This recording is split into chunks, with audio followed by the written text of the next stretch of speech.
Olá, boa noite. A paz de Jesus seja com todos. Estamos aqui iniciando a nossa live do discipulado, como já era esperado, graças a Deus. O Senhor nos inspirou de iniciar esse apostolado do discipulado às terças-feiras, às 20 horas, aqui pela página da comunidade Fanuel Rosto de Deus, aqui no Facebook. E graças a Deus estamos aqui. Na semana passada nós não pudemos fazer a live por algumas dificuldades que tivemos, mas estamos aqui, graças a Deus, para dar continuidade no nosso estudo, no nosso conhecimento da sã doutrina da salvação, que é o que nos garantirá de termos discernimento diante das questões da vida, diante das questões da morte. E a morte mesma já é uma questão da vida, porque a morte é apenas uma passagem obrigatória para, desta vida temporal, irmos a uma vida eterna. Então, estudar a sã doutrina, conhecer a sã doutrina, é mais do que necessário para respondermos às questões da vida. E é por isso que nós estamos aqui, como cristãos católicos, não é? Seria desnecessário dizer cristãos católicos, porque cristão e católico é sinônimo, mas estamos aqui para conhecer, aprofundar dentro da nossa simplicidade o conhecimento da sã doutrina da salvação. Muitas pessoas vão entrando aí no Facebook, vão entrando, acessando nossa live, e já temos aí várias pessoas acessando, já são mais de 20 pessoas acessando, e você já vai curtindo, vai compartilhando, joga nos grupos do WhatsApp o link para as pessoas irem entrando, mais gente, e assim nós vamos formando uma grande rede de discípulos, para que nós possamos conhecer melhor a sã doutrina da salvação, e isso, como eu vou dizer, animar de forma mais poderosa, mais eloquente, mais convicta, não é? A nossa missão de evangelizadores, de anunciadores de que nosso Senhor Jesus Cristo é o único Salvador dado por Deus, e fora dele não há salvação, não há salvação alguma. A única maneira de que alguém se salve fora do conhecimento de Jesus Cristo é na ignorância absoluta e invencível a respeito do plano de Deus.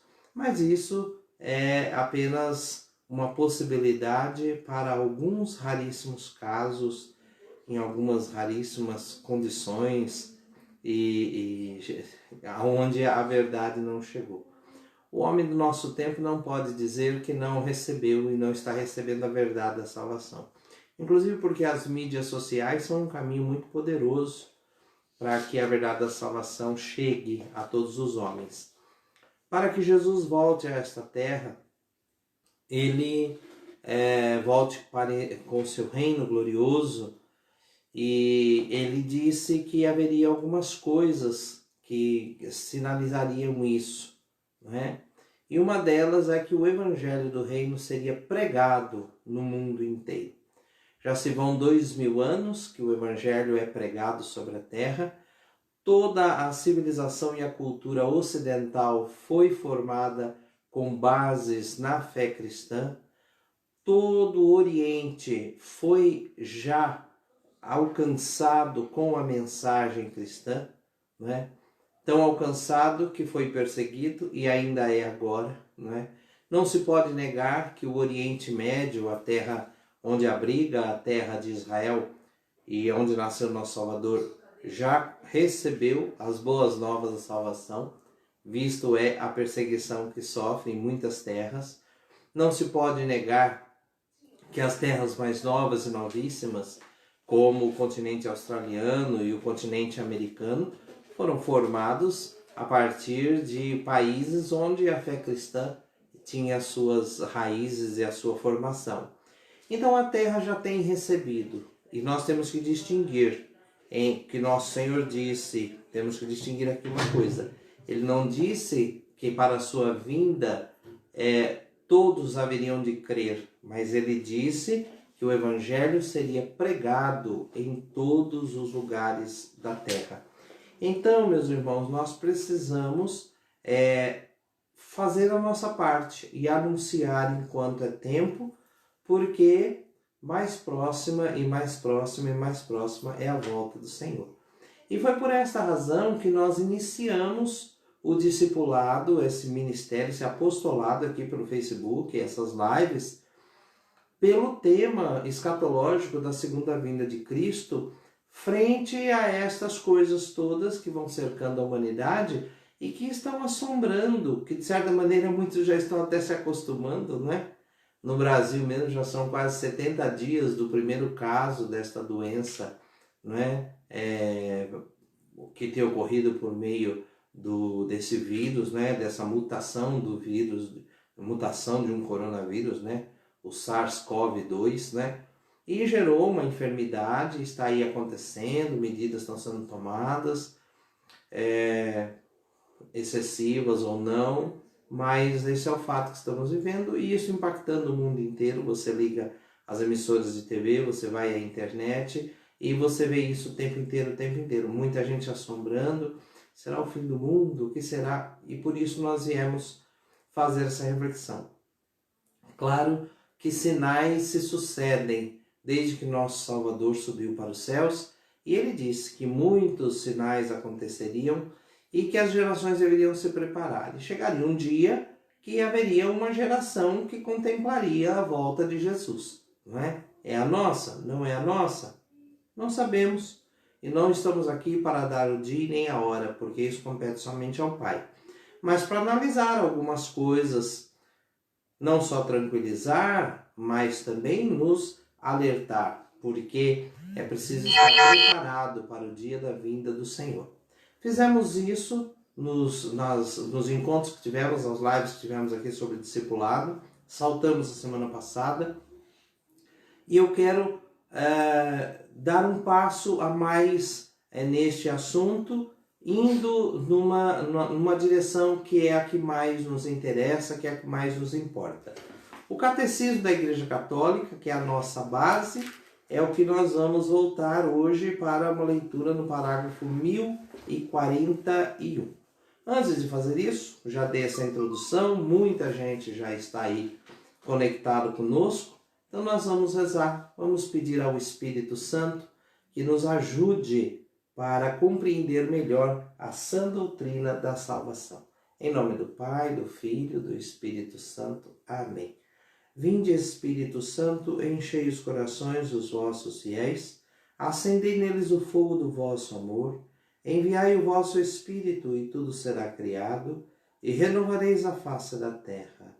Ó Deus, que instruístes os corações dos vossos fiéis com a luz do Espírito Santo, fazei que apreciemos retamente todas as coisas segundo o mesmo Espírito, e gozemos sempre das suas consolações, pelo mesmo Cristo, Senhor nosso. Amém.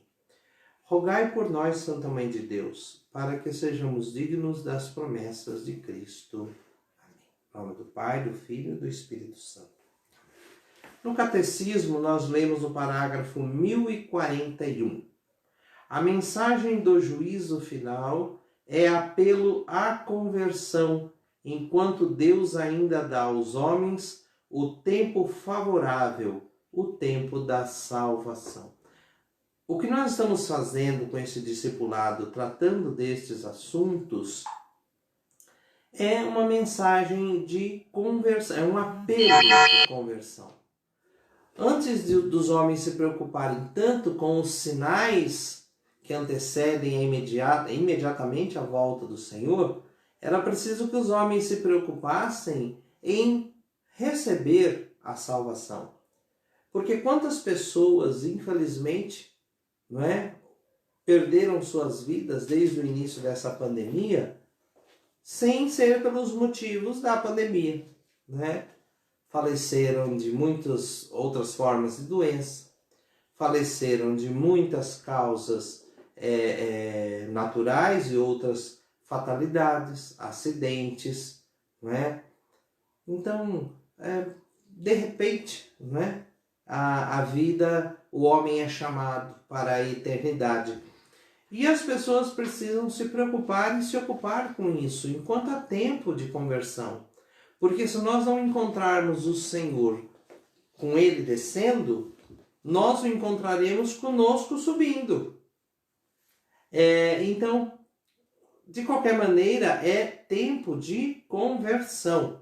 Se os sinais mexem conosco, se eles nos fazem, se nós não somos a geração que vamos conhecer a parousia e o julgamento final, mas um fato é, nós somos uma geração como qualquer outra, que passará, se não passaremos pelo, não somos a geração dos eventos finais, mas com certeza somos uma geração que passará pelos eventos que as outras passaram. Então é tempo de conversão. Não devemos retardar a nossa conversão. Para isso já há uma grande utilidade esse tempo que estamos vivendo. Não é só de pensarmos na parousia, na volta de Jesus ou no fim do mundo, mas é de pensarmos na finitude da vida. Um dos elementos tão assombrosos assim para os nossos dias é que vivemos uma geração que tem valores muito terrenos e passageiros, não é? Uma geração assombrada, assustada com valores eternos. Uma geração dominada por uma ditadura do relativismo. Tudo é tão relativo que até a morte é relativa. E não é, ela é absoluta, ela acontece de fato e realmente. Mas as pessoas, nós estamos muito mal influenciados. Então estamos aqui, os cristãos, para continuar dizendo aos homens: convertam-se, creiam no Evangelho, porque o reino de Deus está próximo.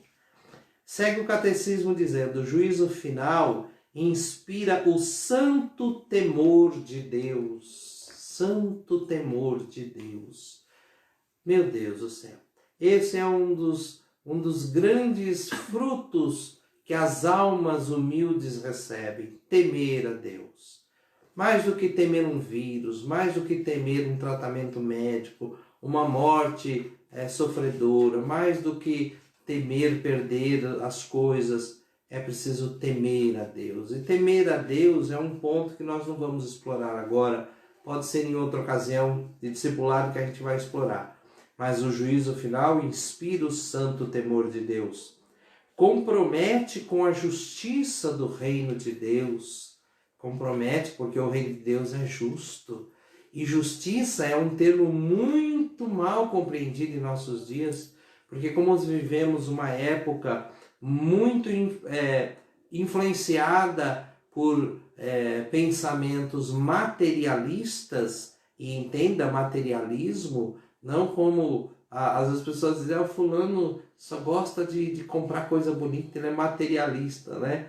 Mas o materialismo é uma doutrina comportamental, filosófica, e que ela prega para o homem que a vida se resume só a esta vida material. Então, porque as pessoas vivem muito nisto, né? Hoje há um ruído muito grande quando se fala de justiça. A única justiça é a justiça desse mundo, da matéria desse mundo. E tomam-se por justiça distribuir os bens equitativamente, né? Os bens materiais. Todo mundo tem que ter isso, todo mundo tem que ter aquilo. É seu direito ter isso. Só se fala disso o tempo inteiro. A justiça do reino de Deus não é essa. Porque a justiça é dar a cada um o que cada um merece. Merece. Justiça. E Deus, o que Deus merece? A Escritura nos diz, Jesus disse: dai a César o que é de César e dai a Deus o que é de Deus. Deus merece ser glorificado. Nós vemos uma geração que não quer glorificar a Deus, que não quer organizar-se segundo a palavra de Deus, segundo a direção de Deus, segundo os princípios do Criador. uma geração rebelde, de criaturas que se querem julgar acima do seu Criador. E por essa razão, vivemos tempos graves, muito graves. Mas quando fala-se de juízo final, fala-se da parousia, da volta de Jesus, dessas últimas coisas, isso compromete com a justiça do reino de Deus. Porque quando Jesus voltar e instaurar o reino em absoluto, esse reino dará a cada um conforme mereceu.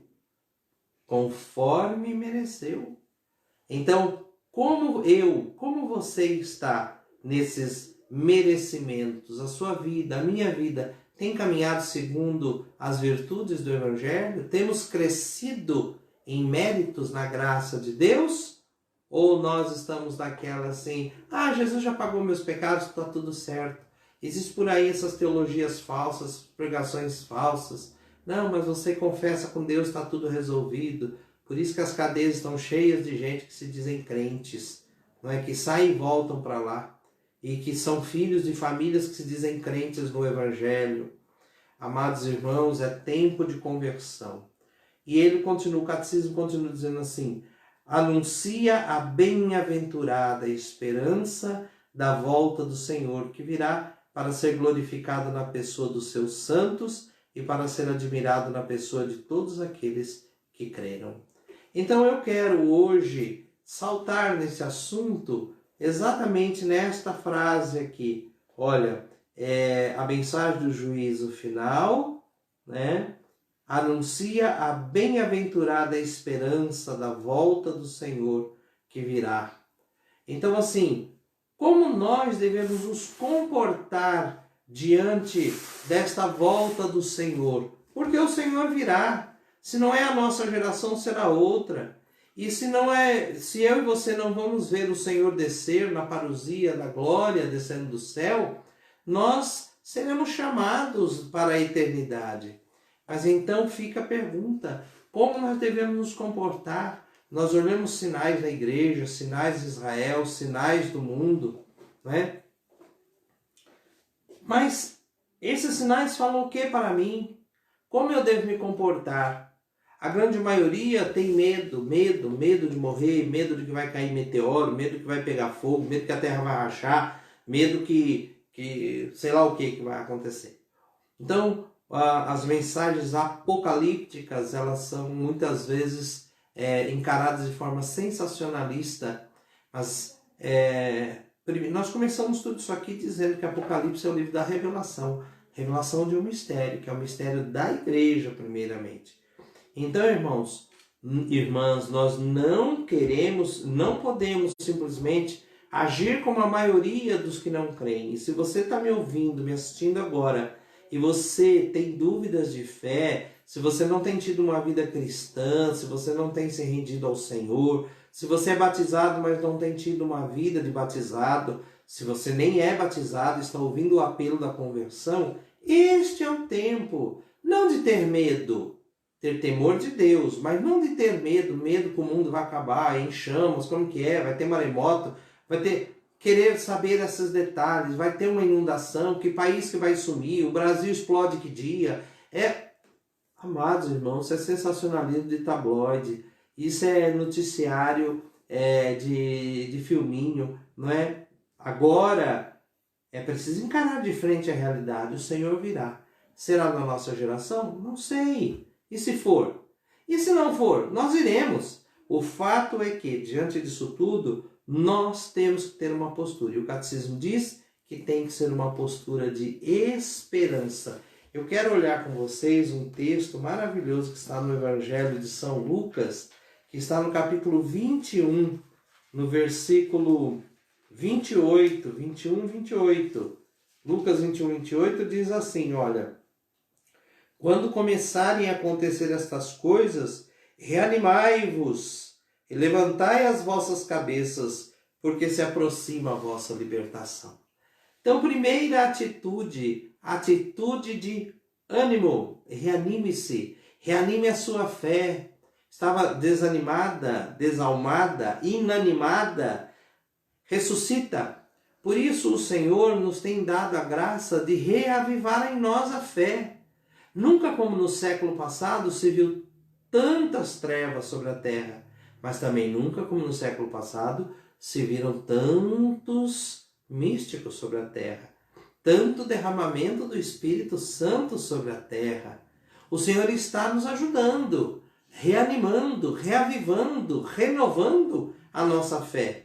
Então o Senhor disse, se nós vivemos esses tempos, é claro, irmãos, que se os primeiros cristãos já se preocupavam com a vinda do Senhor, nós que passamos 20 séculos temos que nos preocupar também com isso. É óbvio, está muito mais próximos de nós do que da época deles. Mas a questão primeira não é o que vai acontecer, o que não vai acontecer. A questão primeira é com que ânimo eu estou aguardando isso. Com que alegria eu estou esperando. Né? Eu me lembro que quando o Senhor me deu a graça de começar a minha caminhada, eu gosto muito de um hino que diz isso, né?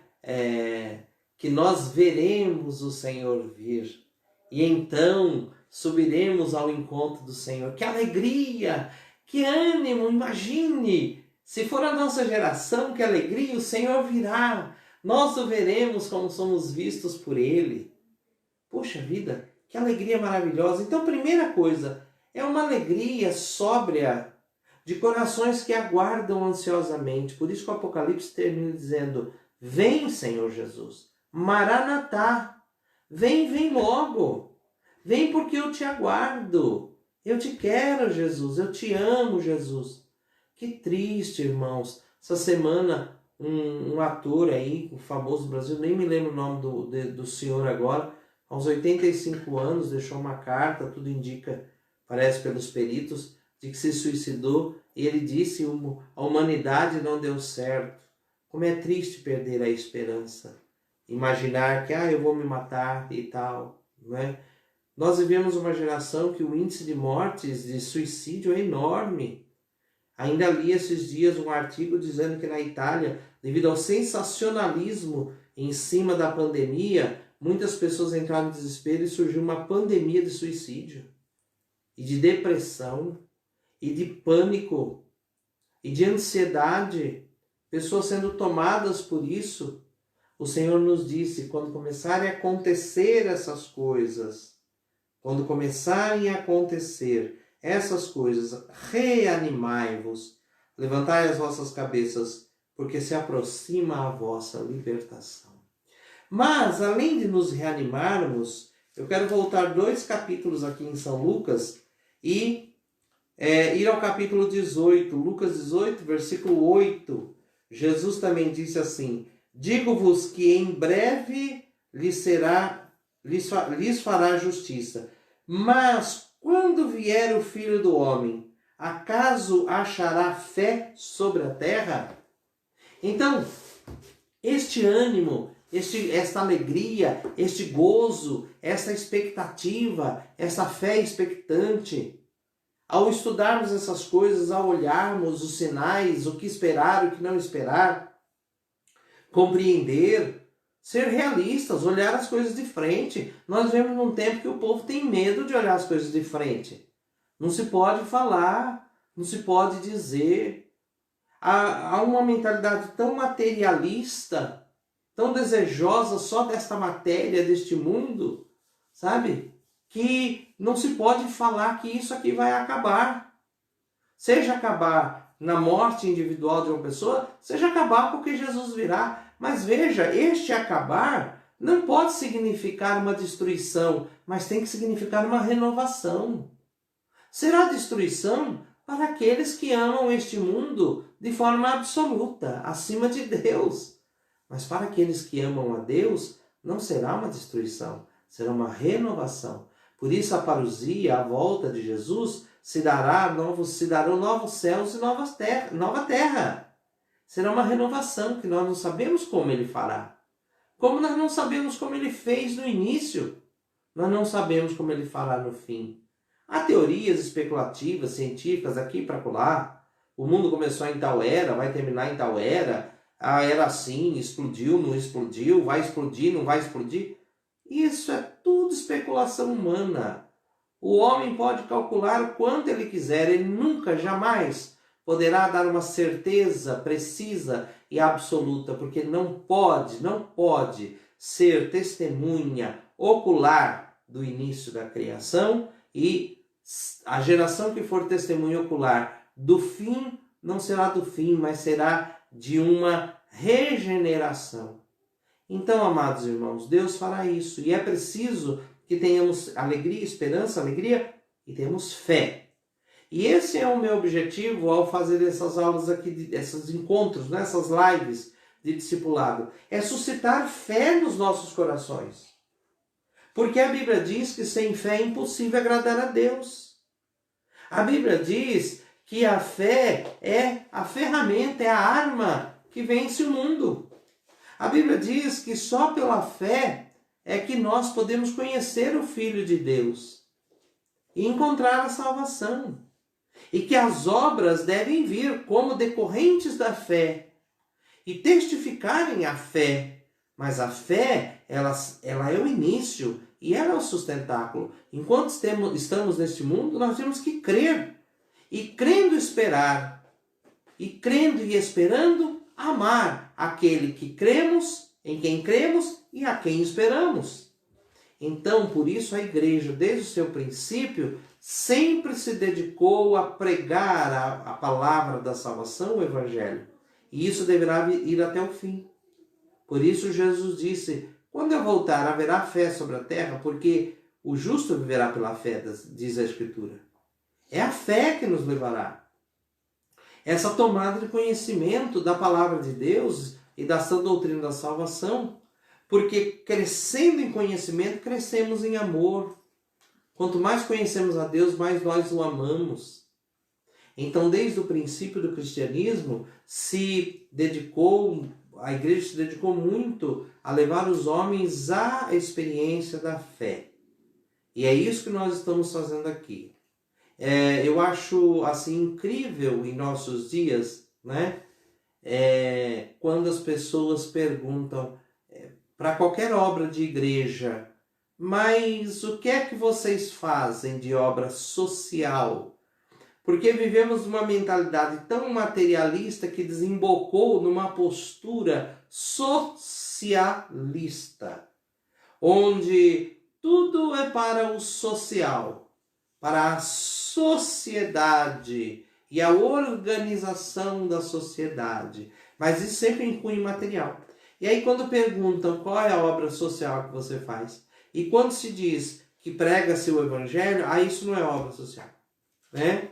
Como se as nossas sociedades não tivessem sido criadas na sã doutrina da salvação. O bem social não se restringe e não pode se restringir apenas aos trabalhos que implicam em consumo material. Nem só de pão vive o homem, mas de toda a palavra que sai da boca de Deus. Os bens de consumo material não são suficientes, é necessário o consumo sobrenatural, espiritual. Por isso, crer vem antes de tudo. Porque no último suspiro do homem, não poderá ser pautado pelo último pedaço de pão, nem pelo último carro, nem pela última roupa, mas terá que ser pautado pelo seu último ato de fé. Se o homem crer, esse será salvo. Quem não crer já está condenado. Jesus foi muito claro em dizer isso. Ele disse, preguem o Evangelho. Os que crerem serão salvos. Os que não crerem já estão condenados. A salvação vem por crer. E as obras vêm porque cremos. Vem de crer. Agora veja só. Quem não crê já está condenado. O único jeito de salvar-se é crendo. E é por isso que os primeiros cristãos sempre se dedicaram à igreja, sempre pregou a salvação e ensinou a salvação. Então, se nós precisamos estar, como disse o Senhor, alegres, expectantes, só podemos estar assim se tivermos fé. E ele disse, haverá fé sobre a terra quando o Filho do Homem voltar? E é com isso que você deve se preocupar. Mais do que com os sinais da explosão disso ou daquilo, mais com que dia que vai ser o arrebatamento, mais com que o anticristo fará assim ou fará assado. Claro que inclusive é crendo e crendo na verdade é que nós distinguiremos a mentira. Haveria muitos assuntos para tratar, até pormenorizadamente, mas nós não temos todo esse tempo para falar disso. O que eu falei, eu externei, eu compartilhei para acender-lhe uma luz e um caminho. Pesquise, procure, dei algumas dicas, procure. Hoje, e a partir de agora, eu quero falar disso. É preciso crer. Ser discípulos de Jesus. A igreja, desde o seu início, ela fez assim. Não sei se você sabe, mas o Novo Testamento, ele foi escrito, começou a ser escrito, sabe, depois, uns 20, 30 anos depois que nosso Senhor Jesus Cristo já tinha subido aos céus. Jesus não deixou uma folha escrita, nada, uma assinatura dele, nada. Ele transmitiu a vida e a salvação. Os apóstolos a receberam e a transmitiram pela pregação. Mas num dado momento, alguns começaram a escrever. O primeiro evangelho, por exemplo, escrito, é o evangelho de São Marcos, que nem conheceu Jesus pessoalmente, não conheceu pessoalmente, mas não o viu em carne. São Marcos não foi discípulo direto de Jesus. E depois, inspirado em São Marcos, São Mateus, que foi apóstolo, esse sim, viu o Senhor, ele escreveu o seu evangelho. E assim vai. O último livro do Novo Testamento é escrito por volta do ano 90, o ano 100, que é o livro do Apocalipse. Os primeiros escritos nem foram os evangelhos, foram as cartas dos apóstolos. E vejam, meus irmãos, naquele período que a igreja começou a escrever, São Pedro e São Paulo morrem ali no ano 67, naquele período, enquanto se escrevia já os livros sagrados do Novo Testamento, a igreja também, por meio de vários autores cristãos, escrevia o seu primeiro catecismo, a Didaquê. E a Didaquê se tornou um manual de vida cristã, mais fundamental, mais básico. Como nós vivemos um tempo muito perturbador, e em nossos dias, o que nós vemos? É preciso voltar ao essencial. E o que é que nós vemos nos nossos dias? É preciso voltar a ter a fé que os primeiros cristãos tiveram. Isso significa que nós somos a última geração? Não sei. Talvez possamos ser. Não temos que ter medo disso. Se formos nós, bendito seja o nome do Senhor. Mas um fato é que agora nós precisamos voltar a ser, pelo menos, como a primeira geração. Se somos a última, não sei. Nós temos que voltar a ser como a primeira geração. Sem desdenhar, muito ao contrário, de tudo que recebemos e que se acumulou nesses 2000 anos de fé cristã. E é por isso que se o Senhor disse que se o Filho do Homem, quando ele vier, acaso achará sobre a terra, fé sobre a terra, é isso que eu quero fazer com você a partir deste momento.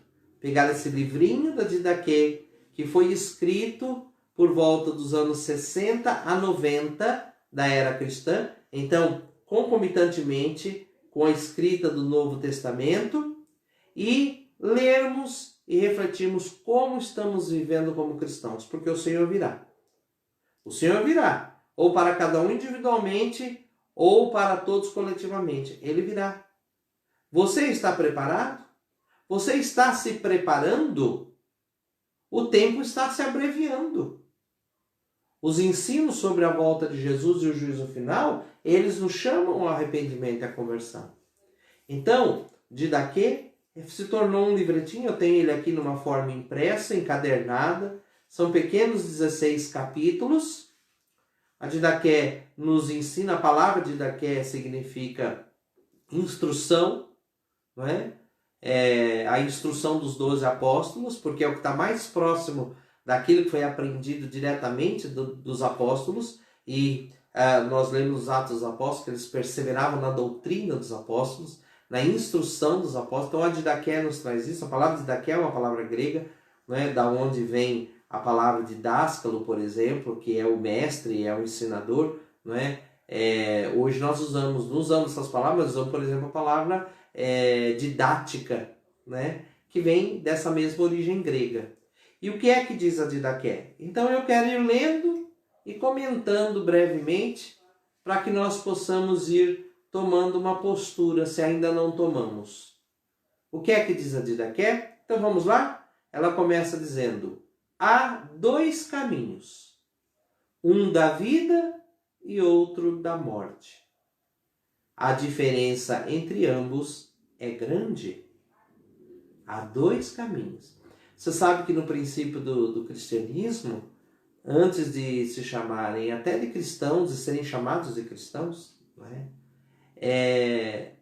eles eram conhecidos, assim, né, dados aos nossos primeiros irmãos, recebiam, até de forma jocosa, por parte dos judeus, né, que não aceitaram a Jesus como Messias, eles recebiam a alcunha de a seita do caminho, né? Porque eles falavam do caminho da salvação e era preciso entrar no caminho da salvação, porque existem dois caminhos, um que leva à perdição e outro que leva à salvação. Nosso Senhor Jesus Cristo disse assim: entrai pela porta estreita, porque larga é a porta que levará, e o caminho que levará à condenação. Jesus disse: entrai pela porta estreita, porque estreita é a porta e o caminho que leva à salvação. E o outro caminho leva à condenação. Por ele andam os ébrios, por ele andam os que levam a vida como se a vida fosse a vida material fosse um fim nela mesma. Por esse caminho andam os que encontram nas suas paixões, nos seus prazeres, nos seus direitos, a razão de viver. E o caminho é estreito, o caminho de salvação, ele é um caminho de vida. De vida. Agora, o outro caminho é de morte. Porém, há duas coisas aqui interessantes que parecem, como diz isso, elas parecem se contrapor, né? Existe uma expressão para falar disso, mas ela me fugiu agora. No caminho da vida, nós morremos para viver. E no caminho da morte, nós vivemos para morrer. Entenda isso. O que é isso? No caminho da vida, nós morremos e vamos matando o nosso homem velho, vamos matando a nosso homem carnal, vamos crucificando, e por isso ele é o caminho dos que carregam sua cruz para encontrarem a vida. Jesus disse assim, que aqueles que morrerem com ele viverão. Jesus disse que ele dará a vida aos que desprezarem a sua vida neste mundo. Agora, o caminho da morte, ele é o contrário. Nele caminham vivos para morrer. Então, o caminho da vida é um caminho onde nós morremos para viver. E o caminho da morte é um caminho onde nós vivemos para morrer. Como isso? Vivemos nesse mundo como se esse mundo não fosse passar. E o destino final é a morte. Aliás, a Escritura diz que nós devemos ter medo da segunda morte. Porque a segunda morte, que é aquela que vem depois da morte natural, para aqueles que vão para a condenação. Eles morrem para a eternidade. Entrarão no reino da morte e lá ficarão aprisionados sem Deus, porque Deus é a vida. Porque não o amaram, não o conheceram neste mundo e não se esforçaram por amá-lo. E não se esforçaram e não quiseram matar o que os impedia de amar a vida verdadeira. Então, irmãos, a Didaqué diz, há dois caminhos, um da vida e outro da morte. A diferença entre ambos é grande e nós precisamos conhecê-la. O caminho da vida é, pois, o seguinte. Primeiro, amarás a Deus que te fez. Primeiro, amarás a Deus que te fez. Depois, a teu próximo como a ti mesmo. E tudo que não queres que seja feito a ti, não o faças a outro. Mas veja, irmãos, primeiro amar a Deus. E porque amo a Deus, amarei o próximo. Isso é o que deve nos ocupar e nos preocupar. Amar a Deus. E porque amo a Deus, amarei o meu próximo. Como Deus o ama e como eu me amo, porque ele diz assim, e depois ama teu próximo como a ti mesmo. Isso não é apenas uma ordem de dizer assim, isso e depois aquilo, ou poderia ser invertido. Não. Primeiro Deus, amar a Deus. Ninguém pode amar ao próximo se não amar a Deus. E se amamos a Deus, aprendemos inclusive como nos amar a nós mesmos no amor de Deus. E nos amando a nós mesmos, como somos amados por Deus e como devemos nos amar em Deus, nós aprendemos a amar o outro. E querer para o outro o bem maior que é Deus. E aí eu lhe dou um grande exemplo. Hoje, esta visão adocicada da vida, de uma vida cheia de compreensões, de tolerância ao erro. Tolerância ao erro, porque em nossos dias o amor é traduzido como encher o outro de flores. E nunca dizer palavras que possam causar no outro algum espanto de mudança. Não, não, não. Mas se eu amo a Deus, Deus me ensinará a amar a mim mesmo.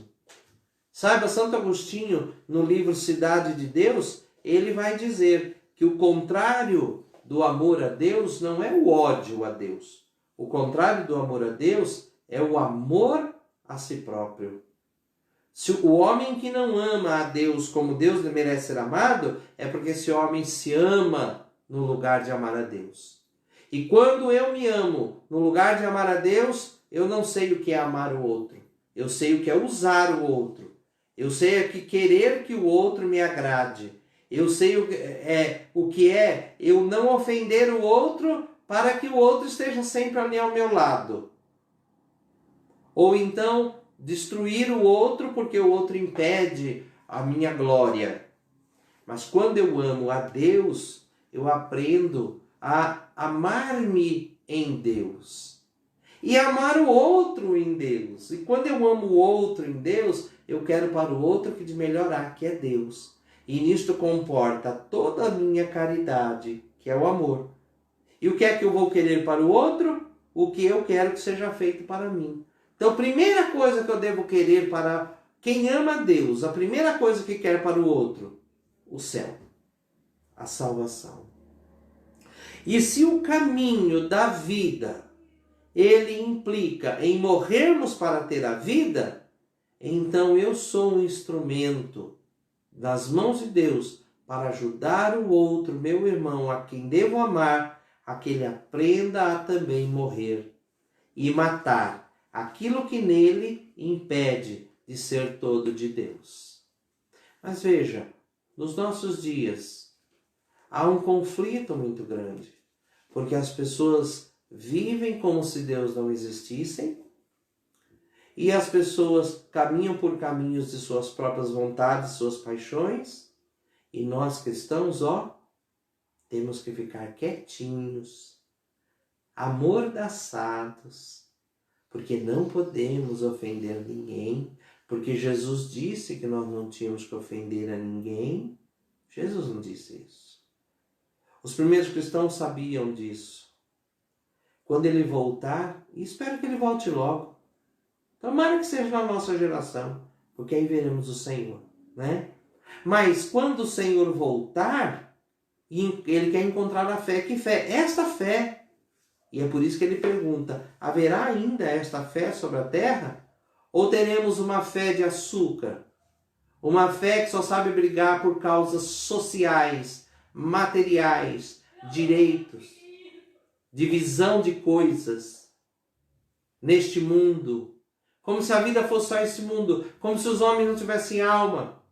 A geração dos desalmados, diz o apóstolo São Paulo escrevendo na segunda carta a São Timóteo. A geração dos desalmados. Não é? Então, amados irmãos, A Didaqué vai dizendo ainda assim: eis a doutrina relativa a estes mandamentos. Qual é a doutrina? Bendizei aqueles que vos amaldiçoam, orai por vossos inimigos, jejuai por aqueles que vos perseguem.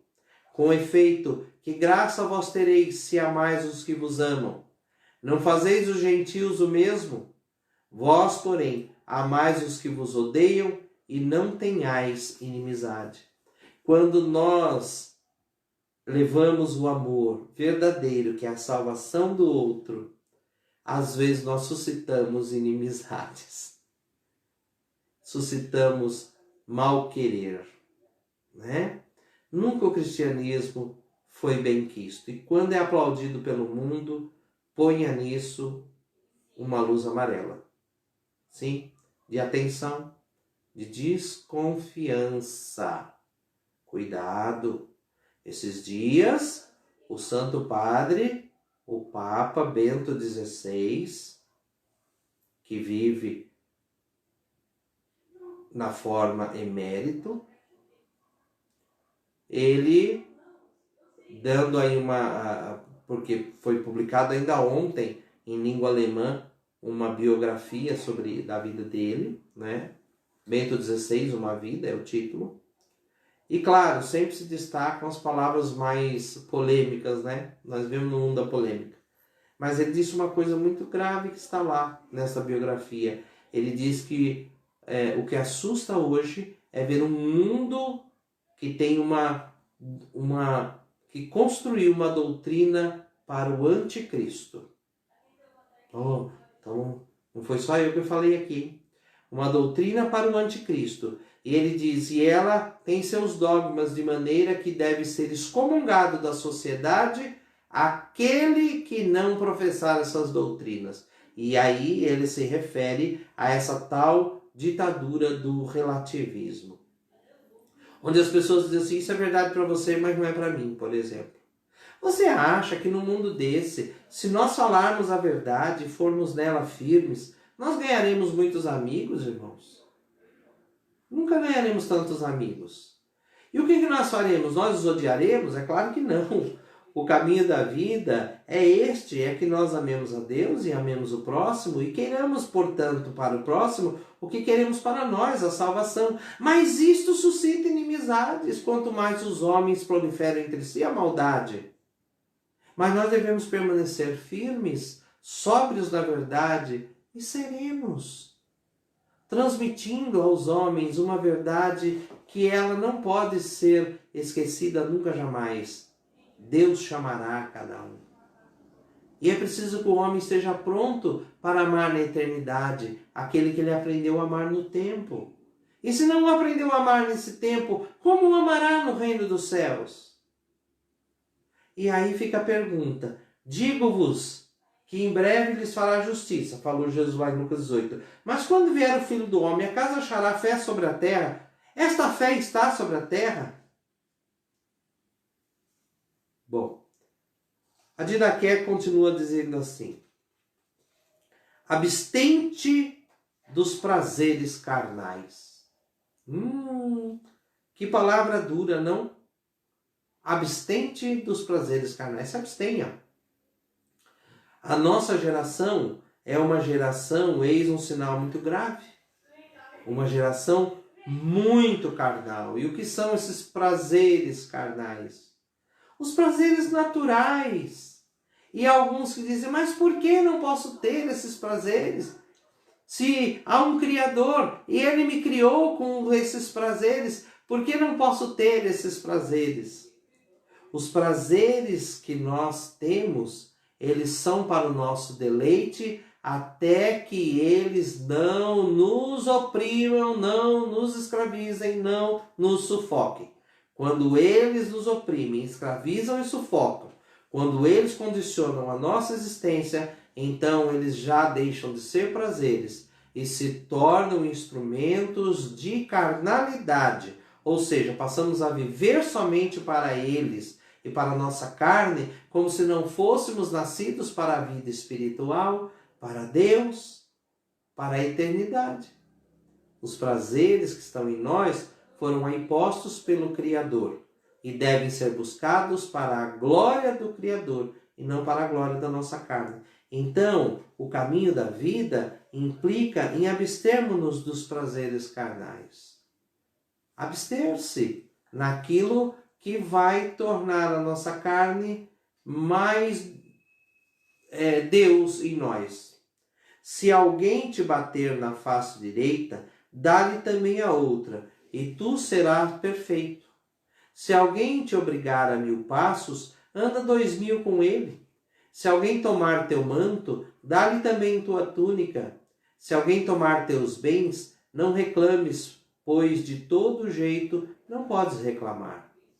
Então, que prazer há em apanhar numa face e dar a outra? Que prazer há em ser chamado a andar 1000 passos e andar 2000? Que prazer há em que tome o seu manto e você dá a túnica? São palavras do nosso Salvador, isso.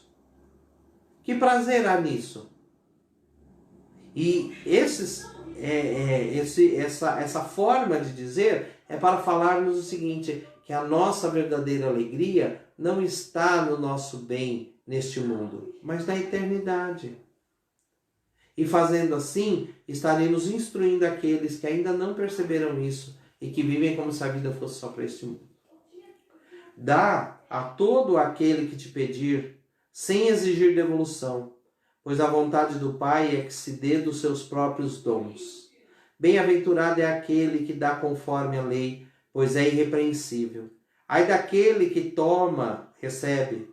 Se, porém, alguém tiver necessidade de receber, é isento de culpa. Mas se não estiver em necessidade, terá que se responsabilizar pelo motivo e pelo fim porque recebeu. É aquilo que a Escritura diz, a melhor alegria é você poder dar do que receber. Nós estamos neste mundo e o cristão, aquele que abraçou a fé, está aqui para transmitir a vida e não simplesmente para gozar a vida. E aqui, um versículo, o penúltimo, para concluir este primeiro capítulo. Colocado na prisão, ele não sairá de lá até ter pago o último vintém. E aqui a Didaqué já nos faz uma menção da purificação tão necessária para o homem ver a Deus.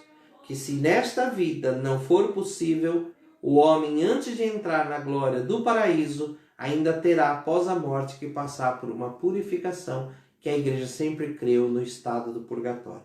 Mas é verdade que a este propósito também foi dito que tua esmola sue em tuas mãos até quando souberes a quem dar.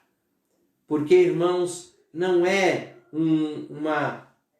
uma distribuição alocada, mas nós precisamos viver como cristãos deste mundo, um mundo que exige o nosso testemunho de caridade, e caridade é dar ao outro o bem que lhe vai conduzir ao amor eterno, que é o amor de Deus. E às vezes isto é uma verdade dura do outro ouvir. Às vezes é preciso falar, às vezes é preciso corrigir, às vezes é preciso mostrar. Então segura na tua mão, deixa suar, até que você esteja pronto a repartir. E reparte. Mas este é o mundo que nós estamos e é esta fé que o Senhor quererá encontrar. Espero em Deus que nós possamos ter a graça de continuar na próxima live a leitura da Didaqué. E assim nós vamos olhando a nossa fé desde as suas origens para sermos melhores discípulos de Jesus Cristo. Vamos orar agora. Senhor, nosso Deus e nosso Pai, nós agradecemos a abundância dos dons que nos deu, a vida em Jesus Cristo, para sermos fiéis até o fim. Dá-nos a graça, Senhor, de superar as dores que nós passamos, abraçá-las com alegria, Senhor, e de abraçando nossa cruz, andar no caminho da salvação, cuja porta é estreita, cujo caminho é estreito, Senhor. Nos dê essa graça de não vivermos a vida para a morte, mas de morrermos nesta vida para viver na eternidade. Assim seja. Amém. Deus abençoe, Olha, quero lembrar a todos então que você deve aí curtir, compartilhar, acessando @rosto de Deus, não é? E também relembrar que todos os dias, às 15 horas, temos o Terço da Misericórdia, a live Terço da Misericórdia. Às terças-feiras, às 20 horas, o discipulado. E nas quintas-feiras, às 20 horas, o grupo de oração. E no domingo, às 18 horas, o terço, e 18h30, a Santa Missa. Hoje, para encerrar, eu quero só fazer memória de um fato, né, que ocorreu há 19 anos atrás. Num dia como hoje, no dia 5 de maio, 19 anos no passado, Deus nos dava graça na comunidade Fanuel de iniciar o primeiro núcleo de pessoas consagradas ao carisma. Eram 5 pessoas apenas, entre elas eu e a minha esposa, e também estavam conosco 3 outras pessoas, 2 rapazes e uma moça, que graças a Deus ainda hoje estão e estarão, permanecerão conosco na comunidade. Os meus parabéns a estas pessoas, esses irmãos e a toda a comunidade. Hoje comemoramos esses 19 anos daquele primeiro passo, que é de certa maneira também uma data a ser comemorada no nosso processo de fundação como carisma na igreja, né? Nós temos algumas datas importantes, o 3 de dezembro, também temos, isso foi em 95, depois em 97, quando iniciamos a obra de evangelização, mas esse 5 de maio de 2001 foi uma data muito importante, porque aí iniciou o primeiro núcleo de pessoas consagradas. Então a minha felicitação a esses irmãos e a minha alegria de estar vivendo essa história e que seja inspirador para muitas pessoas. Amém? Espero que você também nos busque lá no YouTube, se inscreve lá, a gente já está chegando quase 600 inscritos e divulga, pede para os seus amigos, irmãos, para o povo se inscrever. Quando chegarmos a 1000, a gente começa a fazer as lives lá também pelo YouTube e vai ser uma bênção grande em nome de Jesus. Amém? Deus abençoe a todos. Salve Maria Imaculada. Senhor, mostrai-nos serena a vossa face e seremos salvos. Tchau!